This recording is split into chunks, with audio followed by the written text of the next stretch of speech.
heard a great quote. It says, successful people don't make the right decisions.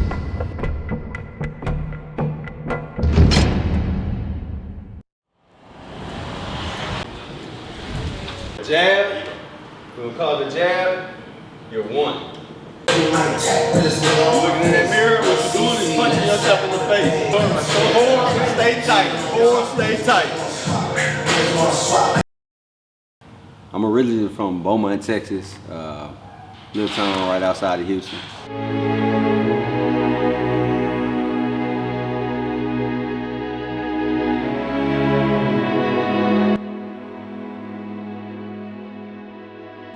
Being raised in Beaumont, Texas, we grew up fighting.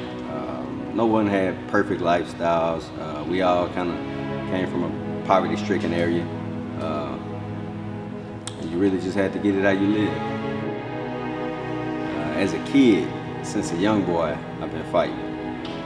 My dad boxed, amateur. Me personally, I was just a hard-headed kid.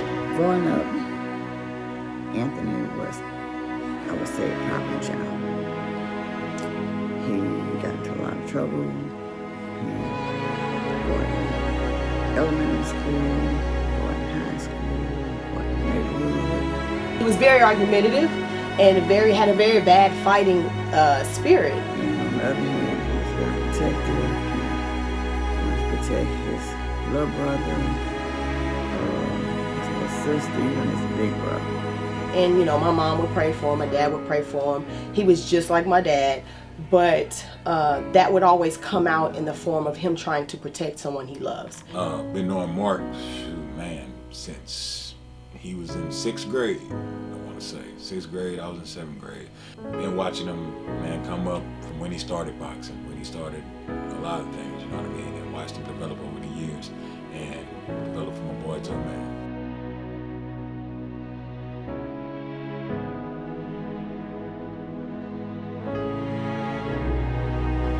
For starters, he was a little hot-headed. He had a little temper on him. Stayed in all kind of trouble in school. And one day, after a bunch of fights, I got moved to another school, and I had this one particular fight with a guy and his parents pressed charges on me.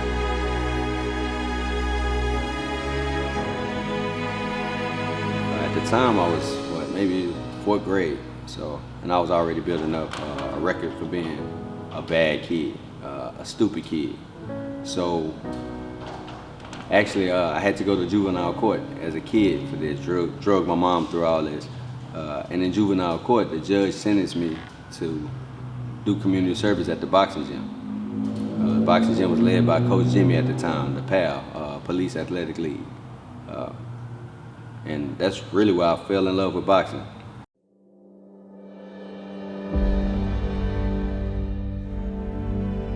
I was happy to see him start boxing because it helped channel that energy to a better place.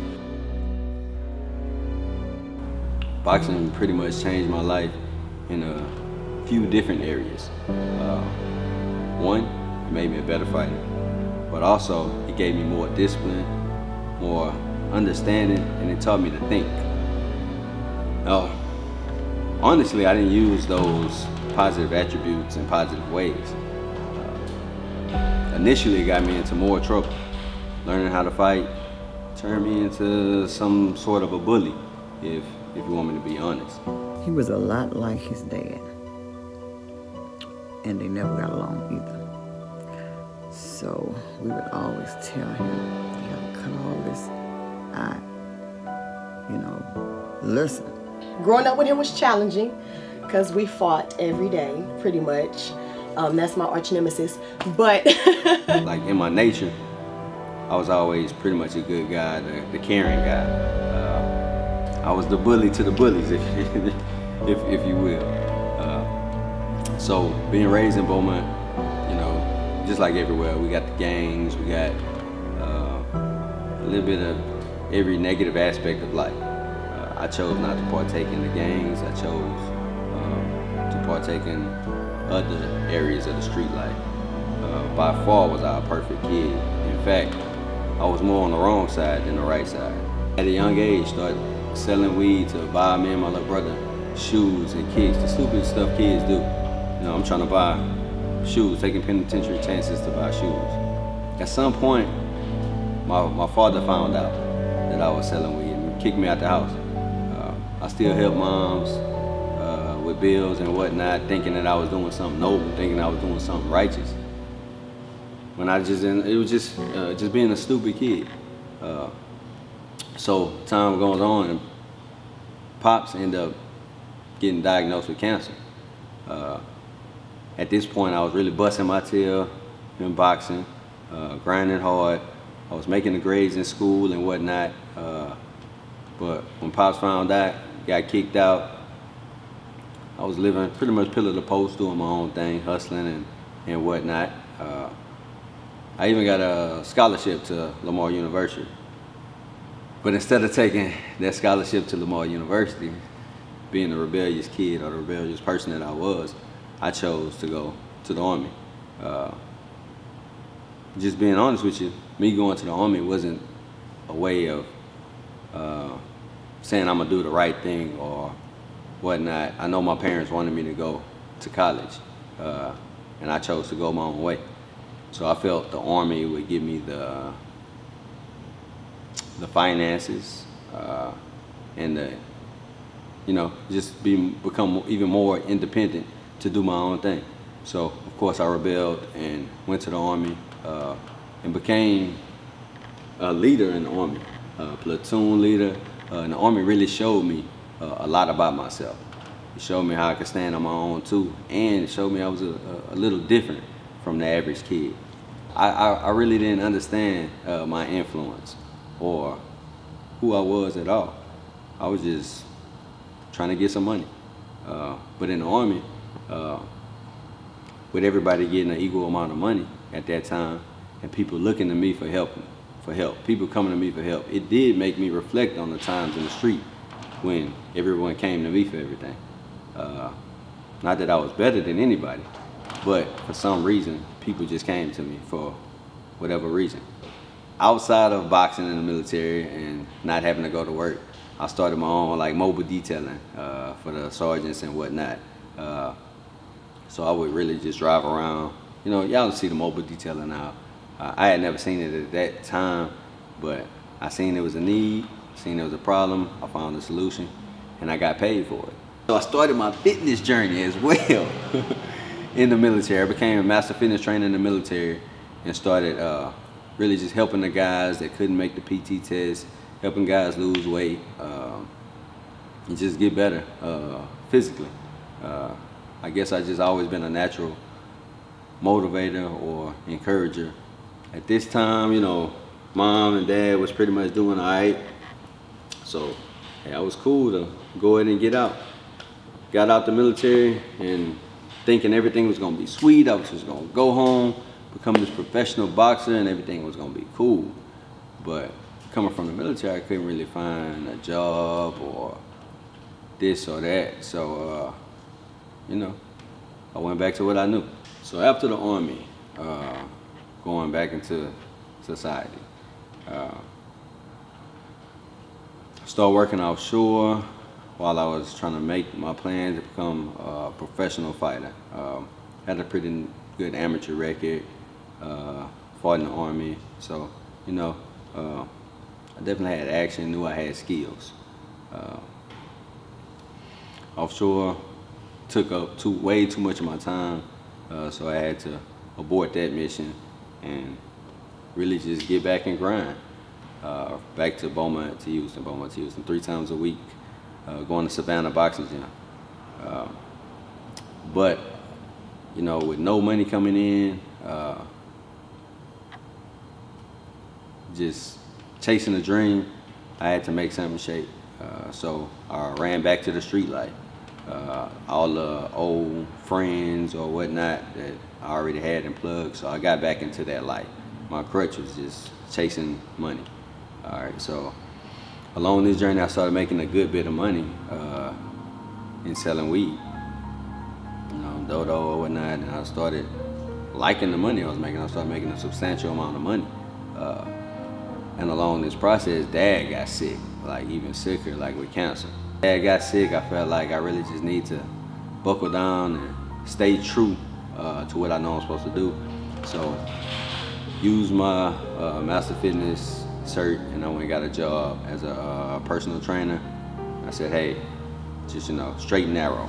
As a trainer, starting off it gets a lot harder faster. So my money that I had saved up started dwindling because I wasn't in the streets anymore. Dad's sick, so he can't work. Bills coming. Just life started getting bad. I feel like I'm doing the right thing now, and life is getting harder when I'm doing the right thing. At this time, I had a long-time girlfriend, and this girlfriend, she actually worked at the bank, so I knew pretty much everything about the bank. And my streets, I'm in the streets, so talked to a couple guys, let them know how everything worked, and pretty much put that plan in motion for them to go into the bank. But these clients of mine knew that I was training for my first professional fight. They had like a surprise meeting one night, threw this big party, invited my dad. He could barely make it, he was barely walking at the time, how sick he was. And like, I think the donations, like they end up sponsoring almost like 25 grand, something like that, to help with the expenses at the house, to help, me go on and just push towards my dream. But the dirt had already been done. The plans had been set in motion. So I went back and tried to talk to these group of men to let them know, hey, like I'm good, like that's over with. And of course, they're like, hey, you got some money. We ain't getting no money. So me thinking I was somebody in the streets, we started getting into it in the streets and whatnot. It died down, and then maybe a year later, my girl came home crying, telling me like she had been robbed or whatnot. And the way she told me she had been robbed, I knew who it was based on how it transpired. So yeah, she was distraught.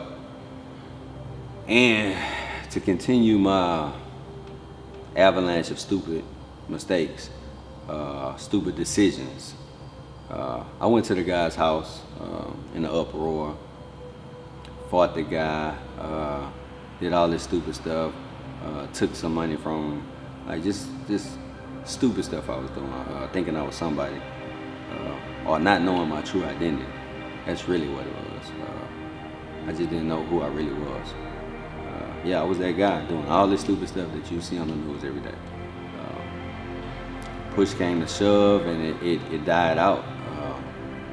I guess just because I had a bigger reputation or whatnot in that field. So it died out. Me and the guy, I thought we had reconciled 6 months to a year after that. I found out the guy pretty much went to the cops because he got in trouble for something. To get out of his trouble, he went to the cops and told them that I robbed the bank. Of course, it wasn't true, but at the same time, I did have my part to play in it. This played out in the courts and whatnot. The lawyers, my lawyers that I paid for, ended up finding out that I didn't rob the bank. At the time that the bank robbery occurred, the lawyers actually have me in my probation officer's office because I was that stupid kid that was always getting into fights, so I was on probation for getting into a fight. And the exact time the bank robbery occurred, I was in the probation officer's office. So the lawyers, everybody thought this was not gonna go anywhere. I was in fact still I had started prepping, getting ready for my first professional fight again, because the lawyers told me everything was gonna be okay. And still, Dad's health was still declining. So it actually fixed nothing. But I had this money now that was given to me by my clients, I had to use that to actually try to fix my mistakes, and that's the money that I had to pay to the lawyer.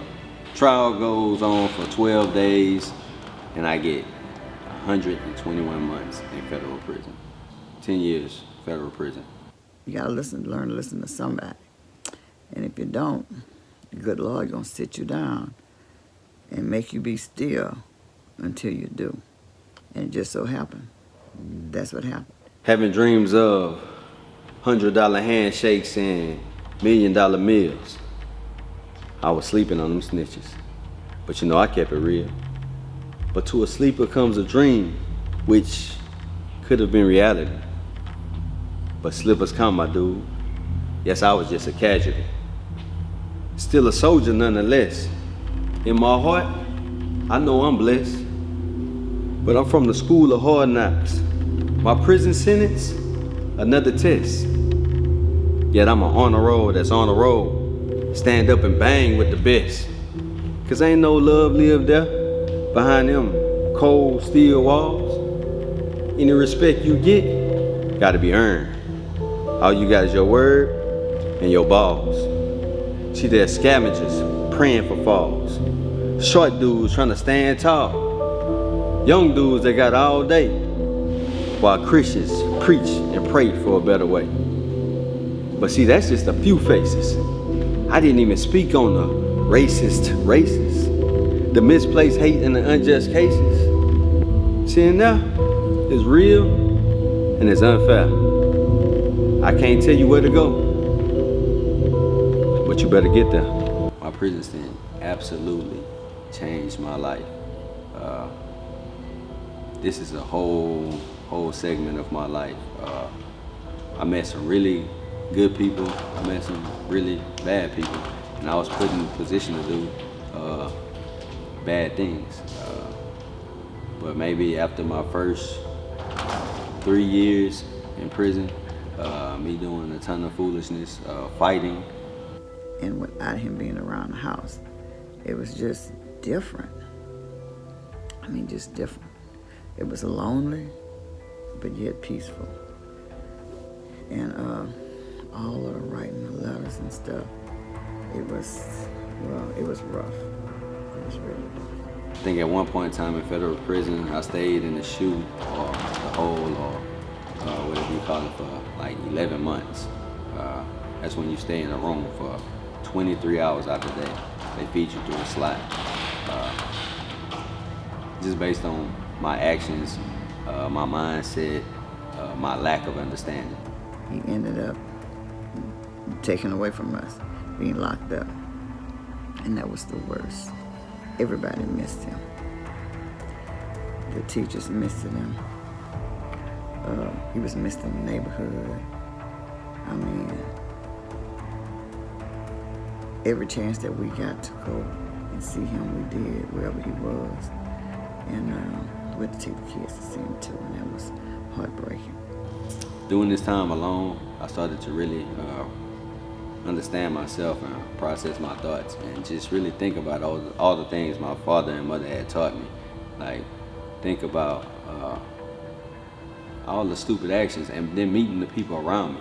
I had a 10-year sentence, but it was people around me every day that had 60 and 70-year sentences, 20, 30s, and 40s. And them just sharing their stories with me and really just speaking into my life.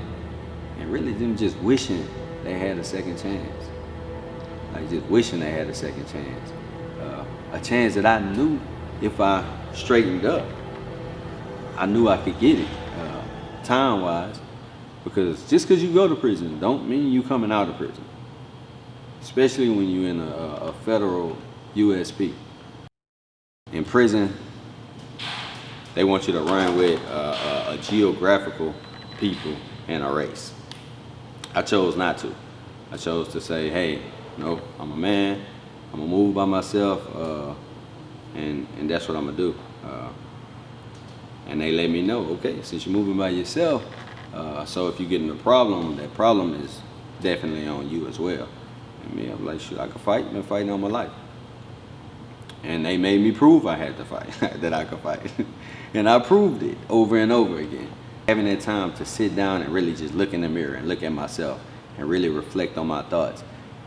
A lot of people in prison are doing drugs to get by or doing this and that to get by because they feel as though life is over. But I had the understanding that even though I'm in prison, life is still going. That's where I really experienced true growth. I experienced true pain and hardship as well, though, having nothing but moms and little sisters. That was my only friends. That was my only anything. Dad ended up passing while I was incarcerated. Mom ended up being diagnosed with breast cancer. Thank God she beat it. Like I said, when my dad left this world, I felt like that was the only, I feel like that was my last stronghold. My mom's always been there for us, but she's a lady, you know, and our job is to keep her safe and protect her. But as far as for him, he's been my rock through life, whether he knew it or not. And I feel like I'm the same for him. Yeah, I love him. And there's nobody better. He had a lot of things he went through in life, man. He overcame a lot. Situations with his parents, overcoming their health issues, you know what I mean? And being a stone, a rock for his family. And I was determined every step of the way to, once I do get out of prison, those two people that was there for me like that, like, they got me. And I'm gonna make them proud. I'm not gonna be back in here, because in my 10-year sentence, I seen people come back 4, 5, and 10 times. So I'm definitely made the decision that that wasn't gonna be my life. Met Mark. We did time together in federal prison. 3 Rivers FCI to be exact.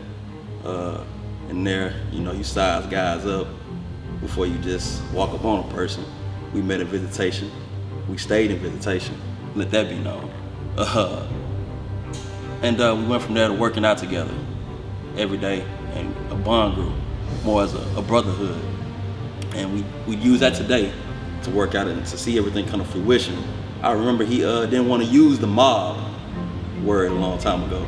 And I told him, you know, the mob word acronym actually is who you are, because your name is Mark Owens and you're a boxer. So it only fit perfectly. The program in prison, they gave us these little purple books for you to journal in or whatnot. And so I used to keep this little purple book with me all the time. But I wouldn't journal in nothing from this program. I was adamantly putting together my life on purpose, showing exactly what I was gonna do, making these plans daily, in and out. I started reading a ton of books. I probably read 1,000 books when I was in prison. When I learned about the vision board, on my wall became my vision board. In prison, it wasn't just my family, it was moms, my sister, and my daughters. Everything else was exactly what you see today. I had a gym that I was gonna live in on my board. I had a truck with my logos on my board. I had True Ringleaders, my nonprofit, what I was gonna do to give back on my board.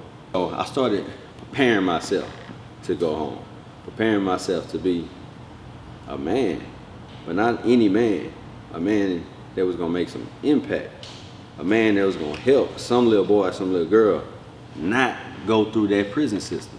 When he came back, and we were so proud that he handled himself the way he did when he was away. With all the anger he had in him, we knew something bad was about to happen. And it never did. Praise God, it never did. After getting out of prison, I put all this work into myself. I learned that I had a talent in poetry. I started speaking in church. I started talking to individuals, but not telling them nothing stupid. Like trying to motivate them, trying to encourage them. Because I've been in there way longer than them at that time. So I was encouraging the young ones under me. So that day finally came for me when I was able to get out of the prison system. But when I got out, nothing was the same. Life hit again, the halfway house. Nah, it wasn't what I thought it was gonna be. I had to do this, I had to do that. And that's where a lot of you met me at Leo or Maine, or just in the streets, like at helping, giving to the homeless. I didn't have anything at that time. I didn't have anything at that time, but I know my purpose.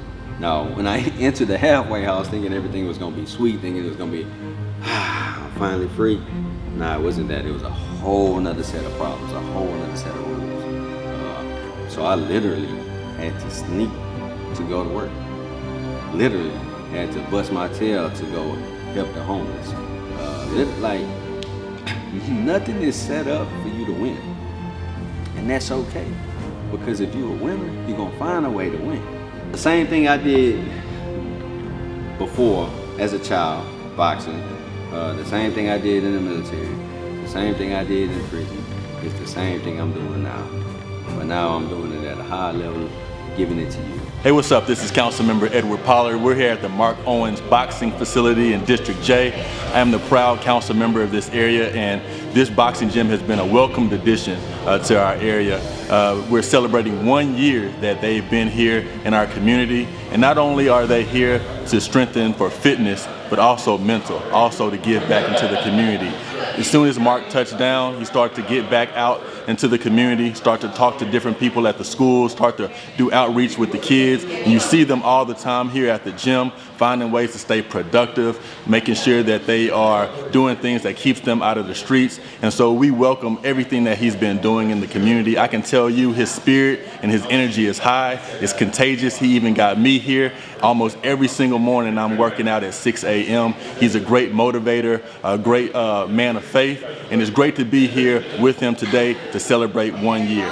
What I can tell you is Mark is someone who is spirited, who is grounded, someone who understands not only business, but the importance of community. And I just want to thank him for all the contributions he's done over the last year and look forward to many of the successes in the days ahead. Hey, I'm Corey Venison from Hollywood Motors, man. I've been knowing Mark for almost maybe 25 years, 20 years. I ain't gonna say our age. We've known each other for a long time and training with Mark.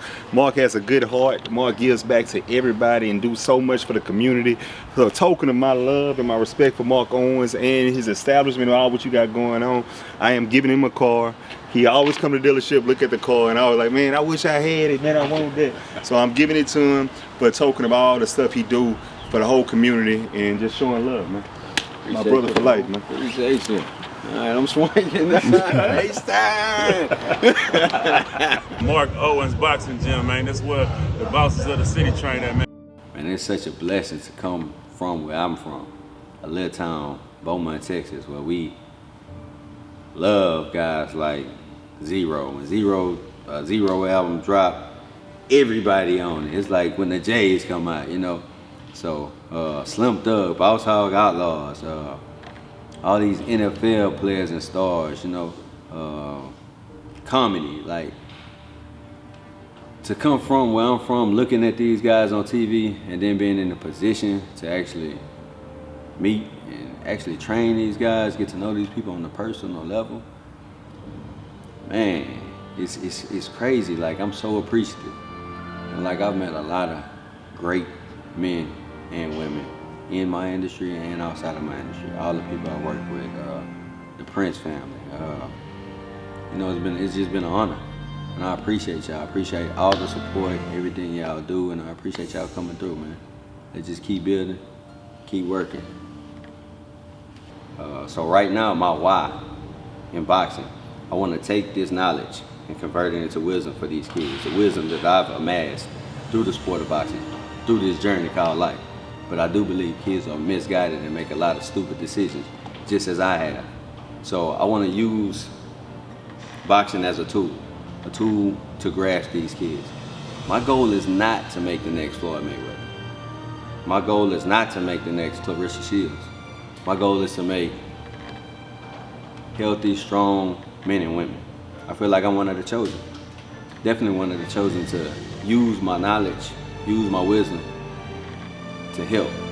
Mark Owens Boxing wasn't just birthed to train you football player, you know what I'm saying, you basketball player, or these corporate CEOs. That wasn't the goal for Mark Owens Boxing. I love y'all. I mean, I definitely believe that we met for a purpose, and that relationship is greatly appreciated. But Mark Owens Boxing was really built to help pay for my nonprofit, True Ringleaders. And True Ringleaders is my baby. That's exactly, I believe that's exactly what God gave me, the mission He gave me to get out here and help these kids in these streets. The main thing that sticks out more than anything else, man, I've been a trainer for now about 10 years. And I started training because of Mark. You know, he was training, doing his thing, and you know, before he left, he gave me his training, the training study guide, and that started my training career. But when he came home, he told me, he was like, "Big bro, I'm gonna do A, B, C, D." I was like, "All right, do it." And he did it. He did it all just like he said he was gonna do, all the way until opening this gym. And I watched him do it, you know, step by step, exactly how he said he was gonna do it. And man, that motivated me more than anything else, because you hear a lot of guys say that they're gonna do this, say they're gonna do that, but to actually watch somebody put it in motion after going through so many trials and tribulations, and to stand up and do everything that they said they was gonna do, exactly how they said they was gonna do it, man, that's a motivation like no other. And that shows you that anything is possible and anything can be done with some perseverance and some really, really want to. You know what I mean? And to see it all come to fruition, like I said, to reiterate, is a blessing. And even today, we walk the track and talk business. We go on our daily runs. That's when we discuss our business and our future plans for the future, for the children that we don't have and children that we do.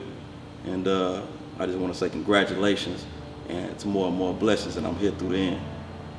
I watched him go through a lot of those things. Personal issues, you know, coming just in life, you know, choices that he's made over the years, you know, and being able to bounce back from those things. You know what I mean? He's just been a stand-up dude, you know what I mean? He's always had a good heart, always was a good dude. No matter what choice it was a reasoning behind it, and he always came back from it, you know what I mean? So just watching him come through those things and come over those things, man, it's been a blessing in itself. And it's been a teaching point for myself as well. And as the years went on, he learned to harness that fighting spirit into what you have now as Mark Owens Boxing, and the True Ringleaders, and the Forget It Go Hard today. But that's my right-hand man. I love that boy to death. I'd die for him in any moment, and he'd do the same for me. There's nobody better to have took on this journey and become this traveling, this far, far crazy journey he's had, and become the man he is today is just phenomenal, and it's a blessing, and we thank God for it. With the mob, man, the sky's the limit. We have a great group of people right now, as far as the group of trainers and the clients. The clients are awesome, you know what I mean? But I just see it growing, you know, like crazy, like wildfire. And in the future, you know what I mean, 10 years from now, I see franchises. I see it blowing up. I see it worldwide, because the model we have and the way we do things, you know what I mean? Like, you don't get this type of workout nowhere. You don't get this type of mindset nowhere, because it's more than just physical training. It's mental training here. You know what I mean? It's a lifestyle. People are really having life-changing moments. It's not just changing their body. It's changing their mindset. It's changing their thought process. So, you know, anytime something operates from that type of mental, spiritual, and physical aspect, it has no bounds. You know what I mean? Nothing's gonna hold it. So, you know, I see it growing, man. Sky's the limit, like I said. Nothing can stop this. You know, when I say it's mob for life, it's mob for life, and we're gonna be steady mobbing. Yo, Mark, keep up the good work. I'm hearing about, you know, all the good things you're doing in H-Town, so keep it popping. Now that my man is back, he's changed a lot. I mean, he knows that he has a long way to go, but he's came so far. Everything that he wanted to do before he left, he has, you know, brought it to life. His dreams is really coming true. I mean, he wanted to mentor. He started mentoring before he left, but now that he's back, he's really putting all in all into what he really needs to do, and that's to help the children, help the family, help everybody that he can live their life the way they should. And I thank God for that. He has brought a lot of joy, and he's turned his life around. And the struggles that he went through, that we went through, watching him do all of the nonsense stuff that he did, and to look at him now and see that the man that he's growing up to become, it's nothing but God. So I thank you, Anthony, for the life that you are now sharing with your family and the world. In boxing, it all goes back to boxing. My tool. I learned so much in boxing. Even though I never been knocked out, I know and learn if you get hit hard enough and you fall down, you better not jump right back up. You jump right back up, you're gonna be disoriented and you're gonna make some more stupid mistakes and you will not be ready. So once you take a hard hit, just like in life, if you go down, cool. But get your bearings, get your stuff in order, and get back up and be prepared. I'm representing for incarcerated cons that religiously run marathons, but not in the name of fitness. He runs daily to visit that which he misses, while trying to block out visions of his ex-best friend sleeping with his ex-missus. This is ridiculous. Because in prison, you don't get the privilege to shed tears to show emotion. You cry on the inside, which drown your heart, leaving no emotion. Hoping on court cases that keep us roller coasting. Praying for better days when our flaws are wide open. How are we coping? With dreams of getting out and doing it big. But our dreams are what got us doing the big. We need to change it. Rearrange them to that strange life. It's still a struggle and strife, but not the same life. I'm talking about that 9 to 5, day-to-day life. That minimum pay, stay out the way life. You might think you lose a lot, but you sustain life.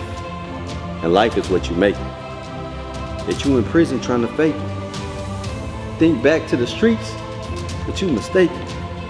Nobody thought you was the man but you. Snitches didn't knock you on the canvas, dude. You wide awake but in a dream state. Don't try to sell them to me. I got my own to make. Nobody believes you, so now you want to retaliate? You better get your mind out of hell and fly straight. But if not, go ahead and accept your fate.